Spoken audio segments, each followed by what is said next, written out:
Turime universalų vartų imtuvą, kuriame yra išsaugotas tam tikras kiekis pultelių. Tai pavyzdžiui, šiuo atveju turime oranžinį Aprimatic pultelį ir tamsiai mėlyną BFT pultelį. Pasižiūrėkime, ar jie iš tikrųjų veikia. Tai paspaudžiame ant Aprimatic pultelio veikiančio mygtuko ir patikrinkime, ar veikia BFT pultelis. Na ir norėdami ištrinti iš atminties šios pultelius, visų pirma paspausime ištrinimo mygtuką ir laikysime mygtuką nuspaudę.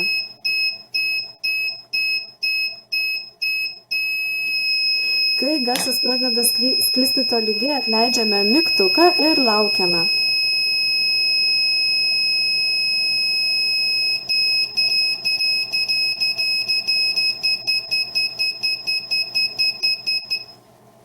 Kai išgirdote šiuos garsus ir imtuvas apsiramino, pulteliai ištrinti ir patikrinkime, ar jų atmintyje nėra.